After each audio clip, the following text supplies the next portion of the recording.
So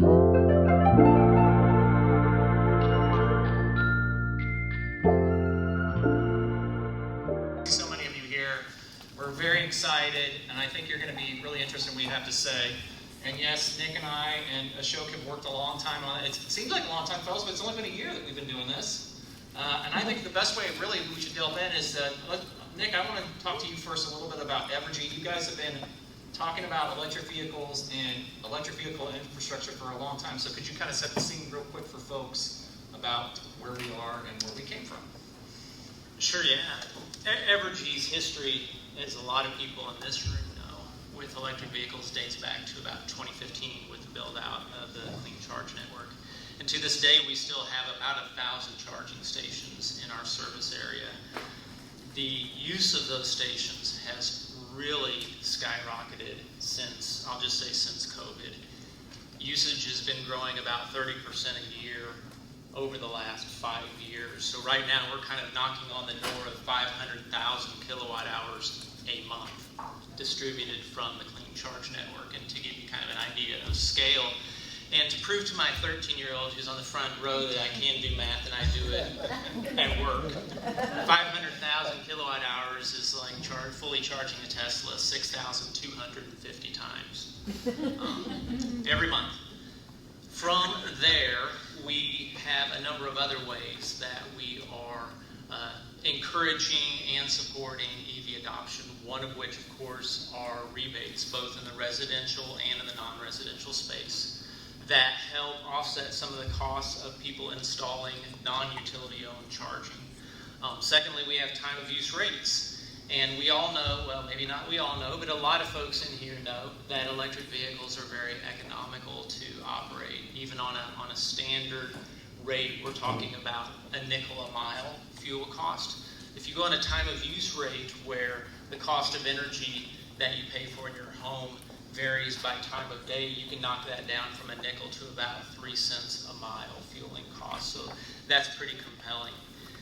And lastly, I would just mention that we currently have a docket, an active docket in Kansas. Late last year, we asked basically for permission to stand up 2 new programs in Kansas. One is Fleet Advisory Services. And Fleet Advisory Services is just going to really expand the amount, the depth and the breadth of support that we give to our industrial and commercial customers and public fleets as well as they seek to electrify. And actually the Fleet Electrification Manager for Evergy is in the back. I've now outed you, Julie.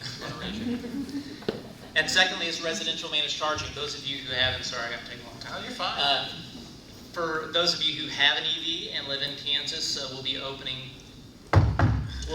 up a pilot later this year for residential managed charging, which basically will entail the utility charging vehicles overnight according to kind of an algorithm that we're going to stand up. So a residential managed charging participant will come home, they'll plug in their car at 5:30, they will tell us, I need my car this % charged by this time of day the following day, and they'll go to bed, they'll wake up, magic will have happened, and they'll come out to a car that's charged to the state of charge that they've requested. Great. Oh, yeah, you can clap for your dad. So I think one of the reasons we were kicking this idea around, fellas, was the idea that this is the time where, whether it's the federal government or the state, whether Kansas or Missouri, they do the governor or the president talks about the state of the nation or the state of the state. And so, Ashok, let's talk about EVs. What is the state of electric vehicles in 2025?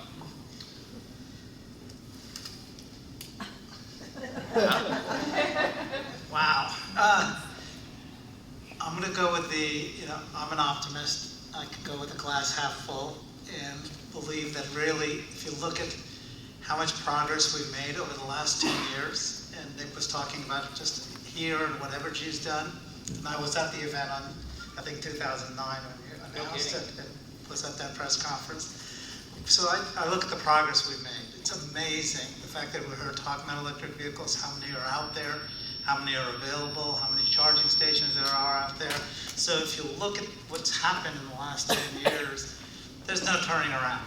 So I'm bullish. I believe the glass is half full, if not more.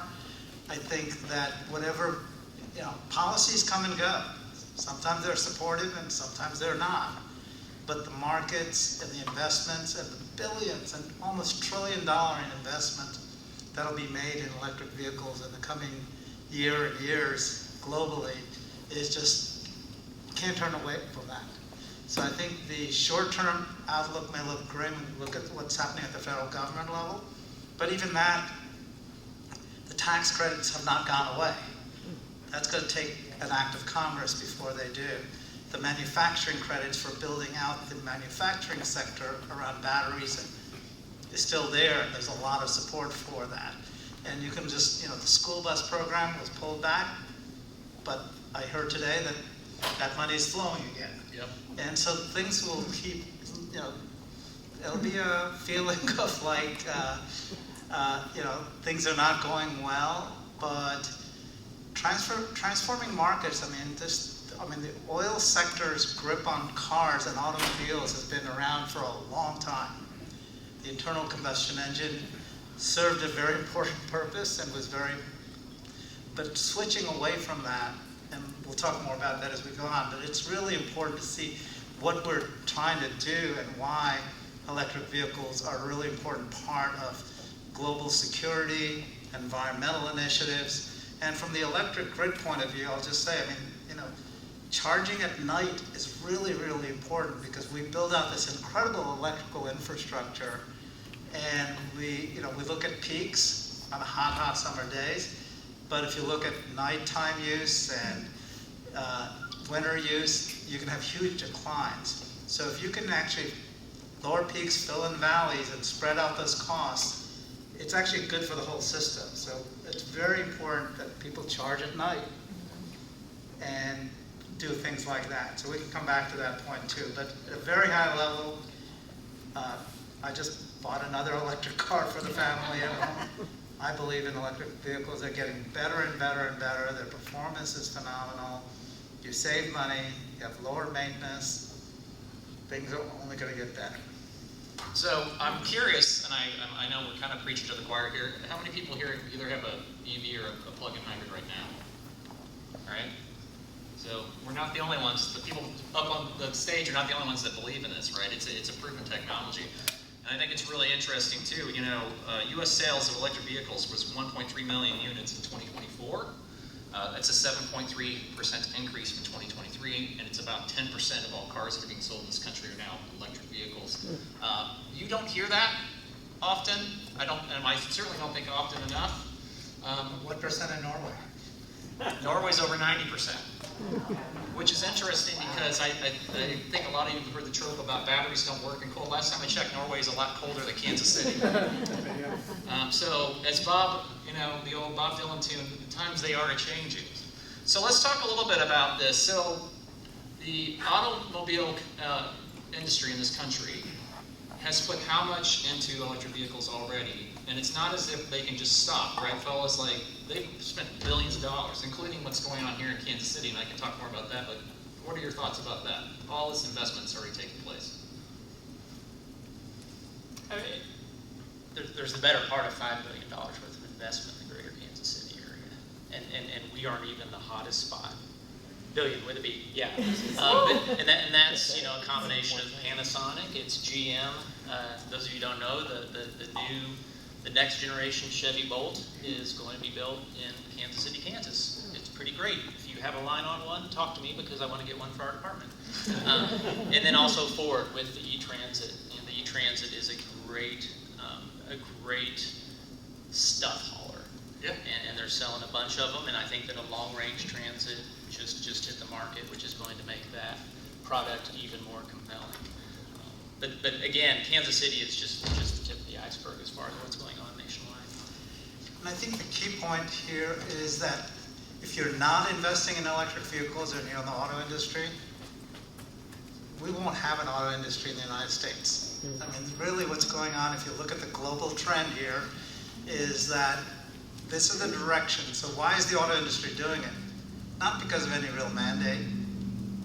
It's really that in order to be competitive globally with China and others, we have to be in that space. And I think the industry gets it. You know, the pace of it, do it faster, slower, whatever, but there's no option other than to invest in that, you know, technology. So I think what's going on here, again, the inevitability of electric vehicles is what's driving the auto industry. And it's not a given that they're going to be winners in the end. Yeah. And so the question of really who's going to get what market share and where, and you know, there are a lot of issues around batteries and critical minerals, and if this is a big transformation around the auto sector driven by oil versus the auto sector driven by oil versus the auto sector driven by batteries and battery manufacturing and critical minerals, the global struggle is going to be around who has these critical minerals for batteries. Okay? And then there's the next chapter, which is can we actually move to a different non-battery mode of transportation? But that's for another day. But I think that, because otherwise you're dealing with oil versus critical minerals and the global competition for that and the transition it will take. And I'll say one other quick thing about oil. I mean, you know, our dependency, we all know about gasoline prices and how they fluctuate. And the question is, why do they fluctuate like that? And even though we may produce a lot of oil here, and there's an effort to produce more domestically, the price of oil is not determined by how much we can produce in the United States. The price of oil is a globally determined price, and it's always going to be determined, not always, but most of the time it'll be determined by the low-cost producer, which for oil is Saudi Arabia. They can turn up and down the supply to determine the global price. Okay?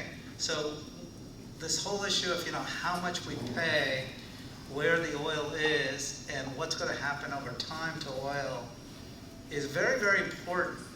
The most important thing is to have market share of transportation that is not dependent on oil. So even when we get to 10 or 20% electric vehicles, we ought to diminish the power of the oil sector to basically set whatever price they want.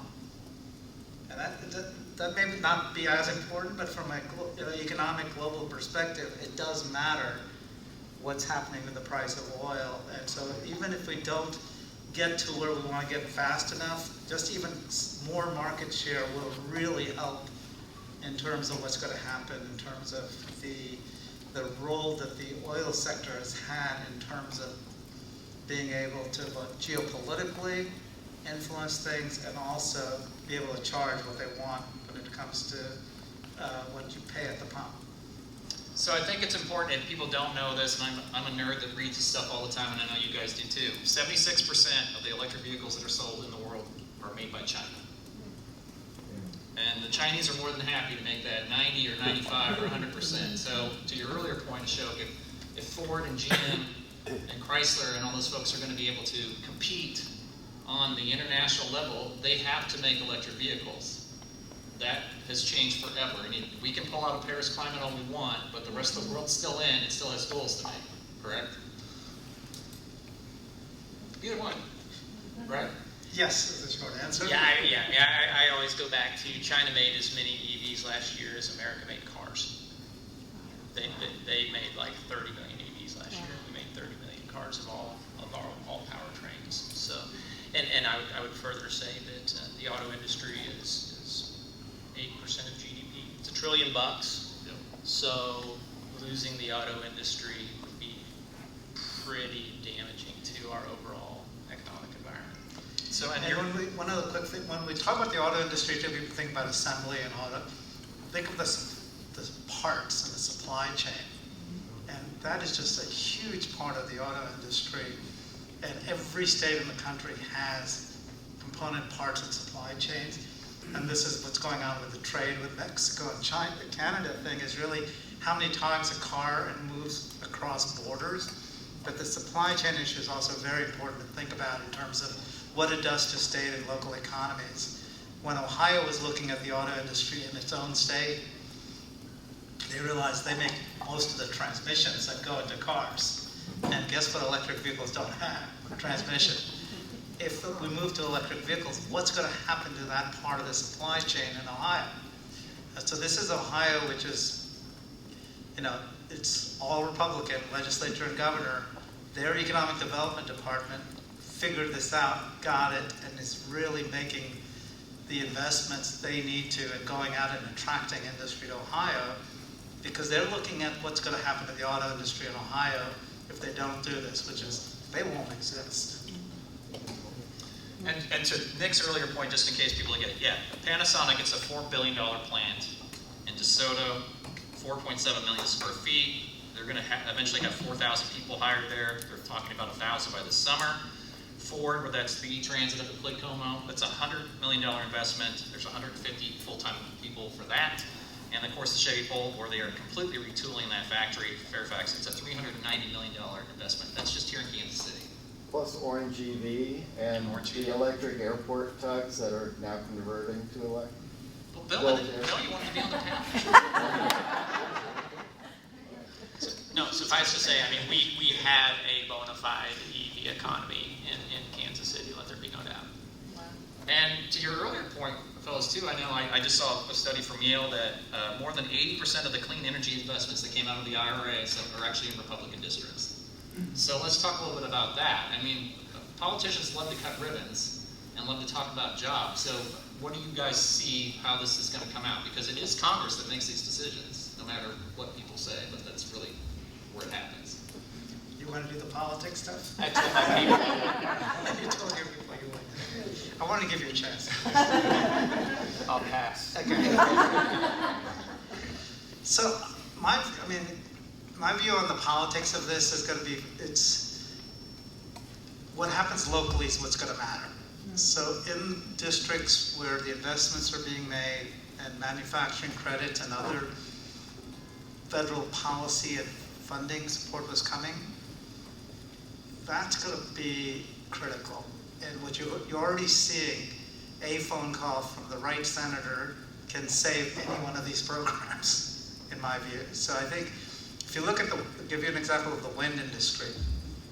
20 plus years of wind power. We've had the wind production tax credit for a long time.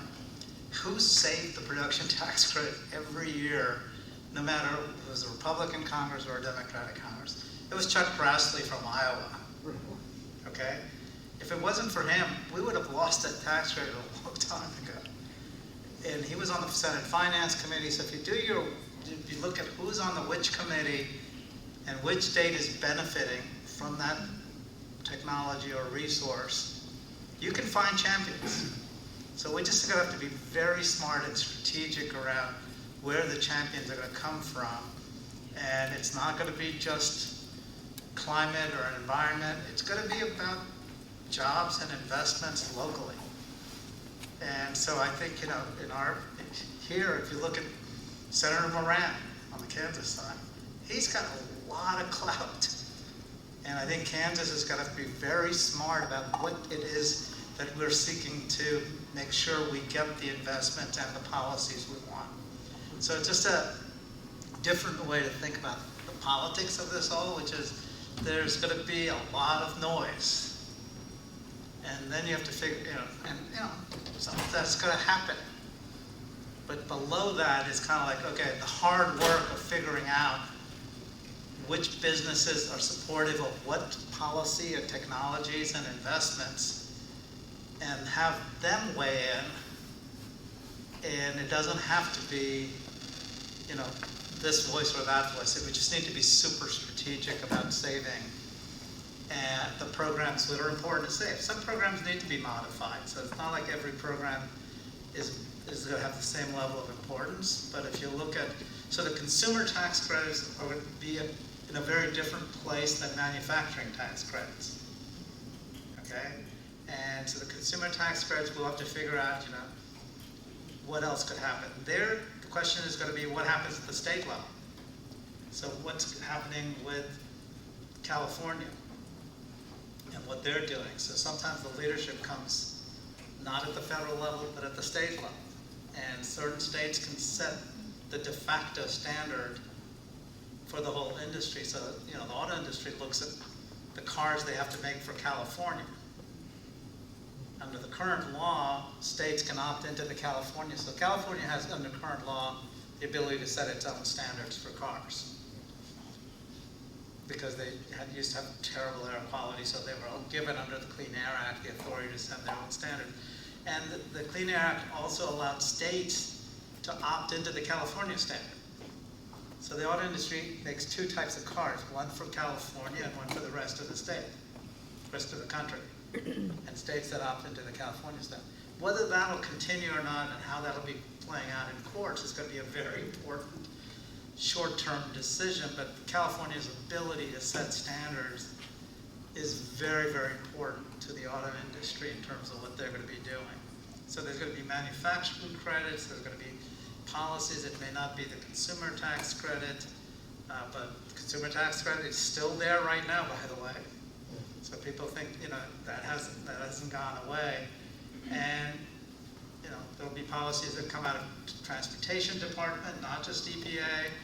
There'll be there's a lot more detail behind the headlines. It's kind of the way I'd summarize. So I'm going to throw you a bone, Nick, make sure it's not a political question, but I think one of the things that's also important when we have these discussions is your energy mix. Where you are today and where you're going to be. There's a lot of misinformation about that an EV is not really cleaner. Can you talk a little bit about what Evergy's energy? So when I plug in my plug-in hybrid, or my wife plugs in hers, what's the energy mix now, and where is it going to be in 10 years? Are you plugging it in overnight? I am. I listen to you. Plugging in overnight in our service area, there's about a 1 in 3 chance that you have a wind-powered car. Because the way our regional market works, wind is typically, they call it the unit on the margin during the overnight hours. It's a very important point. Very rarely is coal the unit on the margin. It is usually wind or natural gas.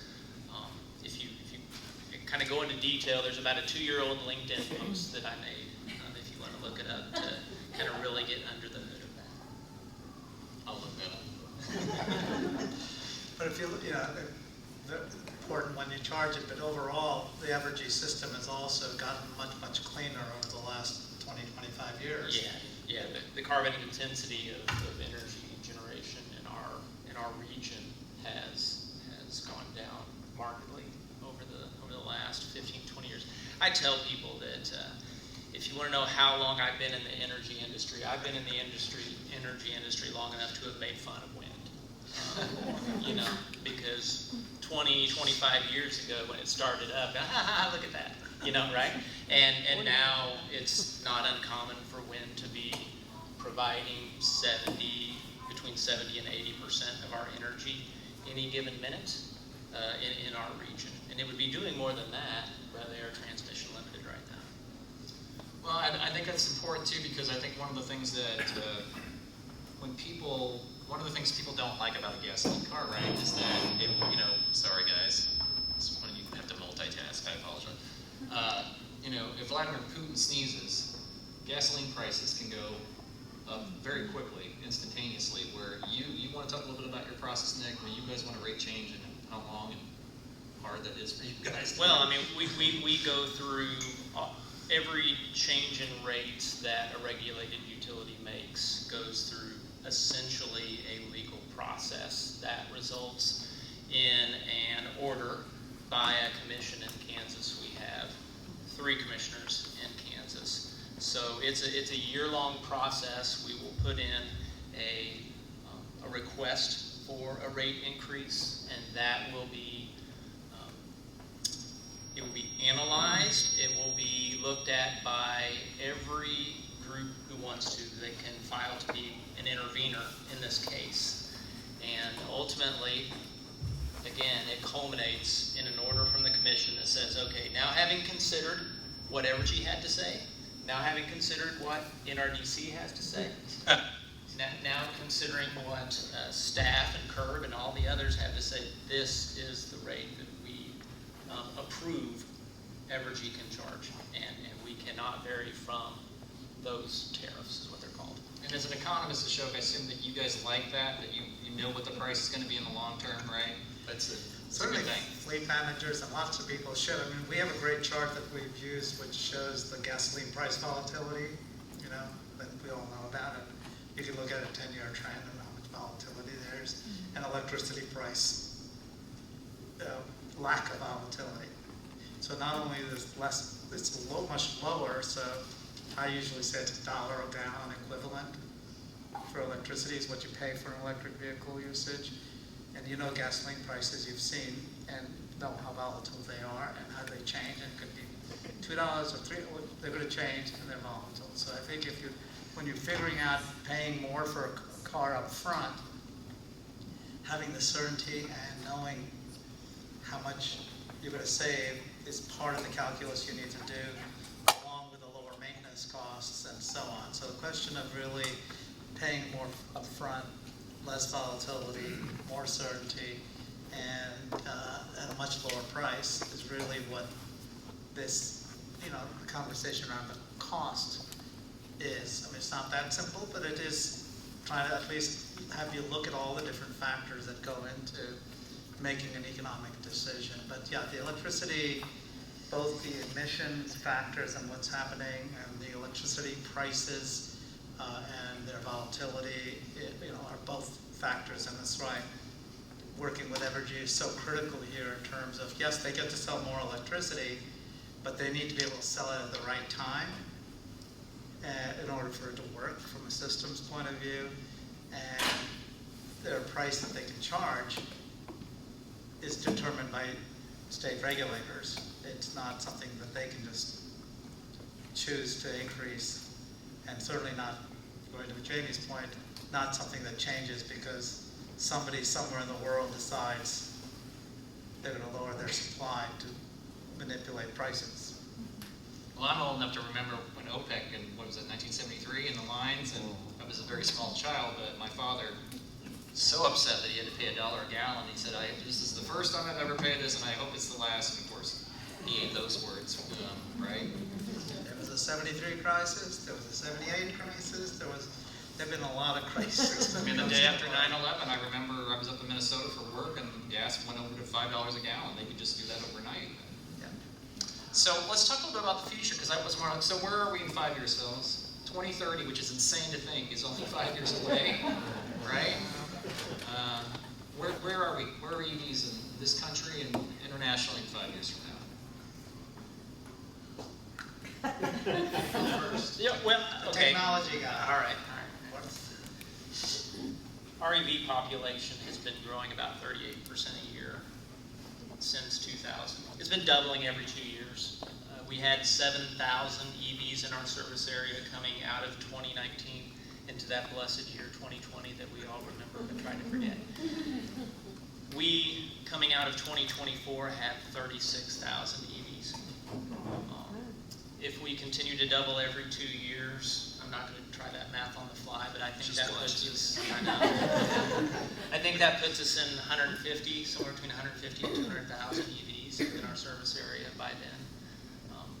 I would say in general, it's kind of like buying a TV.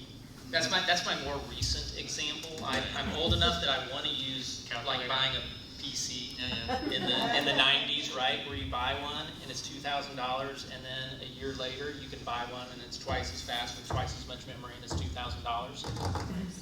We're kind of on that steep technology curve, so they're going to be tremendously more capable, and the show can tell you just exactly how much tremendous is. Wow, that was quite the segue for your radio show. No, I mean, again, stepping back, I mean, you know, we talk about early adopters, we talk about technology changing rapidly. That's what you're seeing. So I think there's, in the world I live in, the product keeps getting better and better and better, right? I mean, that's key. In the end, consumers have to decide that this is something they like the performance, right? They understand the issues related to batteries, because, you know, we've all driven gasoline cars that have a hard time in winter as well and have other issues with them, but people are going to have to learn that electric cars have, different range in wintertime versus summertime, and understand the technology so they kind of accept it. My examples are also light bulbs. If you look at light bulbs and the transformation that went from incandescence to compact fluorescence to LEDs, there was a lot of learning and pushback, and things didn't work, and things got better. Prices got better. Eventually you had standards that worked. That's what we're seeing with electric vehicles. I mean, you have more and more manufacturers, products getting better, prices are going to keep getting better, there's going to be more competition on prices, so the extra premium you pay is going to slowly disappear because of competition in terms of vehicles that are available. So all that to say, you look at adoption curves for technologies, right? When you talk about PCs or phone, cell phones, smartphones, it's amazing how rapidly they get, adopted. So the question will be, will EVs follow that same adoption curve that Nick was talking about in terms of doubling every 2 years? When things take off, they take off. And the question is, I think we've gone through the hard part of any new technology coming into the marketplace. Will there be some more hiccups? Yes. Will there need to be more standardization around charging stations and so on? It's happening. It needs to get better so people know what's going on. And it's important to remind people, 90% of the charging is still done by people at home. Okay, so everything we're talking about in terms of charging stations and standardization is very, very important, because it gives people more comfort to know if they're out and about what happens with charging. But 90% of charging is still going to be done at home, and people can have a lot of control over that in terms of when they charge. I plug in my car in the evening, have it, set it on my phone. I can say charge it from 8:15 because I'm supposed to charge after 8 p.m. Because of it. So I basically set it for 8:15 and it finishes charging at night to whatever I need. Right? It just kind of becomes, don't have to go to a gas station. That's kind of the trend line. So I think it's just, you have to count on the technology improvements and standardization and other things to really get more market share. And the more market share we get, we collectively, that changes policy. I mean, changes the minds of other people. It's very hard to set, a way of setting policy on EVs through any set of requirements before you have enough market share is not a good strategy in my view, because you don't have enough people who kind of understand it and support it. So you're actually requiring people to do things that people don't have enough comfort with. So and when you do work on building codes and building standards, you have to get enough market share before you make it a requirement. Okay, so I think there's this kind of a policy debate around when will policy catch up with the market is going to be what happens, in my view, in the next 5 years. Okay. So I know we want to make sure that we get your questions too, and Emily, have these people fill these out, or are you letting them fill out questions? If you have a note card that you've used, Hank, hold that up for me, or if you don't. Maybe have a question, and I'm going to ask Nick a question so we can get these. So, Nick, talk a little bit about your rebate for charging at home. What has that looked like? I know you and I talked informally, and you said the last quarter it really had kind of ramped up. Can you talk a little bit about that, and then we'll start reading some questions. We've given out a couple thousand of them in the roughly, I guess we're going on our third program year. We had a couple of years left. And this rebate basically will pay, I believe it's $250 if you're not on a time of use rate. It's $500 if you are on a time of use rate. That's in Kansas. And you have to have an EV, and you have to not currently have a 240 volt charging circuit in your garage. This will help pay for installing that 240 volt charging circuit. How you terminate that circuit is your business. If you want to terminate it with an outlet that you plug a charging station into, fine. If you want to hardwire a charging station into it, fine. We're agnostic in that regard. Yeah, well, I wish I'd known that. I did mine like 6 years ago, so I just paid the whole thing. Yeah, so you want to tell me why you want me to tell you why we do that? Yeah, why do you do that, Nick? We do that because it will cut charging time from 8 hours to about an hour or an hour and a half. And when you're only charging an hour and a half at night, I can move it around. It's mobile. If you're charging 8 hours and there's no mobility there. Makes sense. So I'm going to start reading these questions, and I apologize. You know, we always do these things live, and then, you know, it was working fine, but now I'm not, apparently I didn't, you know, log back in. But this first question, what information sources do you recommend to stay up to date on current market issues with nonpartisan factual information? I started with an easy question. I'm going to make it that pluginkc.org is our website. And I really feel like we've done some really good work on that. And one of the coolest things, I know we have the handouts here too, is that you can actually research. And if you want to look at, I only want to plug in hybrid, you can. If you want just electric, if you want, what's the tax credit, what tax credit can do, we can do all that on our website. So please check that out. But fellas, do you have any other? I mean, I read EV Daily and a bunch of stuff. What do you guys look at? I look at InsideEVs.com daily. I look at Electrek daily. Michelle? Electrek, it has a K. Maybe it has 2 Ks. How many Ks does Electrek have in it? ELECTREK? Yeah. Okay. I don't know, I get so much information that comes in. I'm just good at skimming and getting what I need, so I can't answer that question in terms of where to go and get. But I think Plug-in KC should be the place where we can synthesize good information and make it available, because otherwise there's a lot out there, and how you synthesize it and how you make it useful to people is, I think, the challenge and the opportunity for groups like Plug-in KC, because that's important for somebody to synthesize.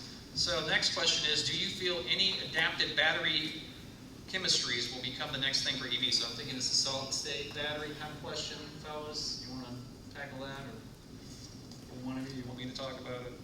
I mean, when you think about that hockey stick, I think about solid state batteries at scale. And then you do have, I mean, some of us early EV people would say you don't need an EV to charge as fast as the gas vehicle, but solid state batteries open up that door.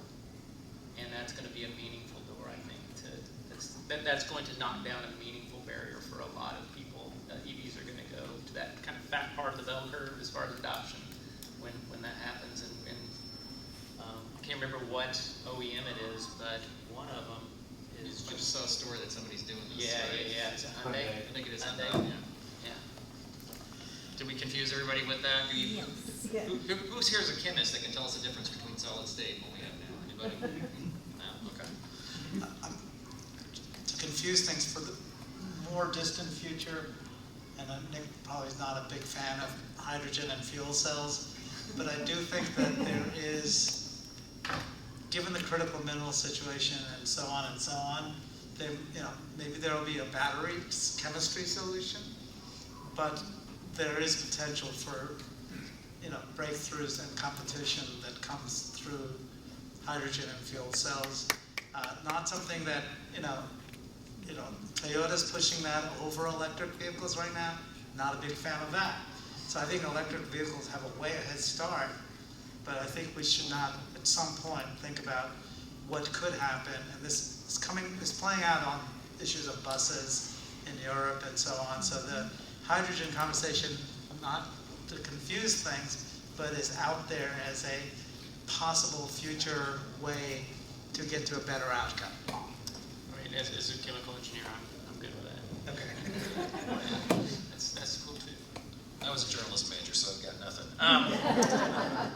This is the tough nut, folks. Everybody, and we talk about this all the time. What will be done to make it easier for apartment dwellers to charge their EVs? This is tough, right? I mean, this is multifamily and trying to figure this out. So, Phil's, give these people, whoever asked this question, give them a little bit of hope. What are we thinking? Our rebate applies to multifamily. We have had some multifamily developments that have taken our rebate. Sadly, I'm not sure that all those chargers in front of the new apartments in Merriam, I don't think they got our rebate, and that's a shame. Anyway, we are working with one of our outreach partners to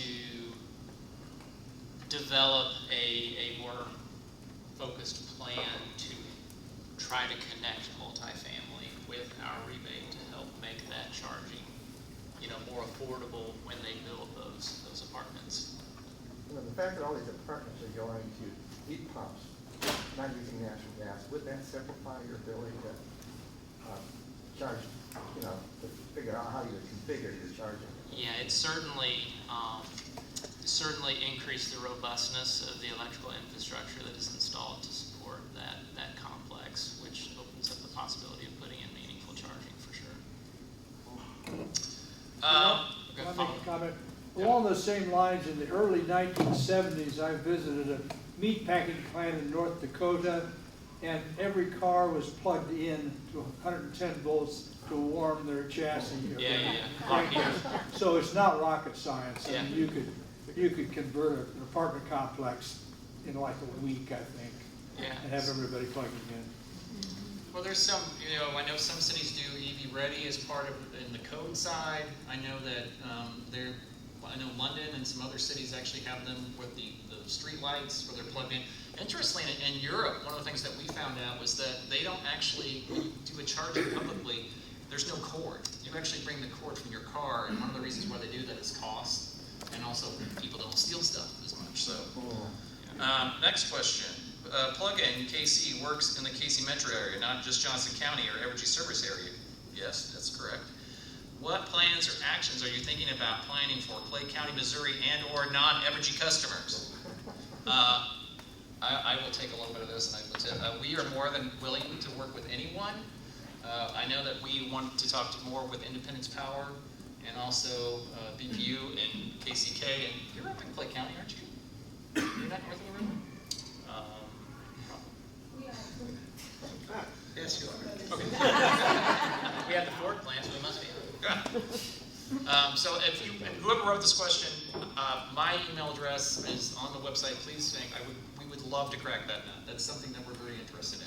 It shouldn't just be people in the Evergy service area. We love Nick and he's great, but we'd love to have everybody benefit from this. Well, absolutely, and so I was from the KCPL side, right? KCPL and Westar, boom, Evergy, and KCPL people, a lot of us our eyes were open to the fact that, holy cow, Wichita's big.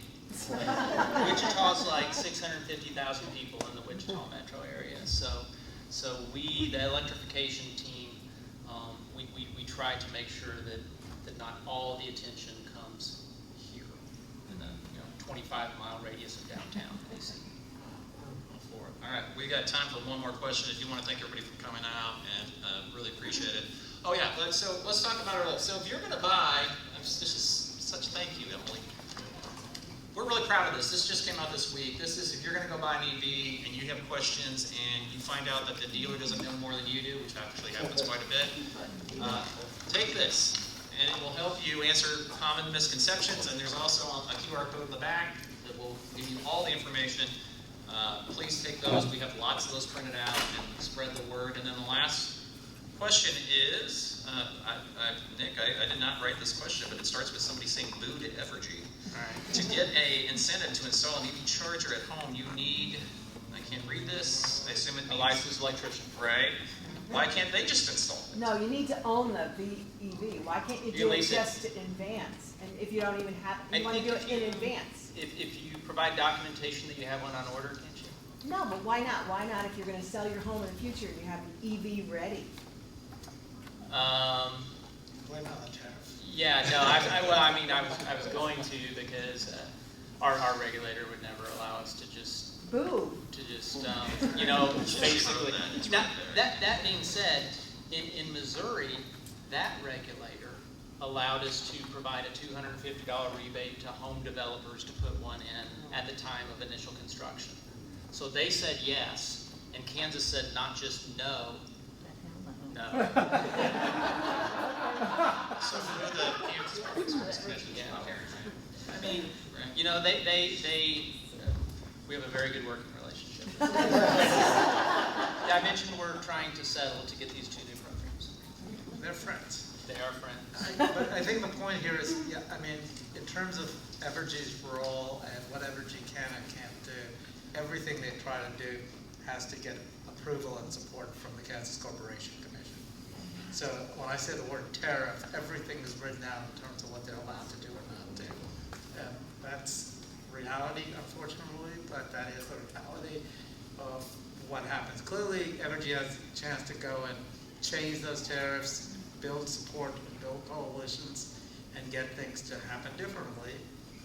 And that's important for the rest of us and all other stakeholders to help make the case so the regulators hear what the consumer demand and interest is as well, and not just, so anyway, it's a process that's really time intensive and resource intensive to figure out how, so I think, Brian, I mean, I've been able to, working with Johnson County and Overland Park, intervening in some utility dockets is very important to get different points of views in the process. And I would say, as a consumer, as a Merriam resident who freaking walked here, we want that, right? We want those people to be sometimes collaborative, sometimes very no utility. You need to look at this from a different angle and consider these things when you're putting this together. So they are, their role is very, very important in the process. Well, I want to thank you guys both. I think this has been a great conversation, and I am always a big fan of getting out a little early, so thanks to all of you. Enjoy this wonderful weather. I'll be around, and I know you guys probably will too if you have specific questions, but thanks so much, and have a good night. Thanks.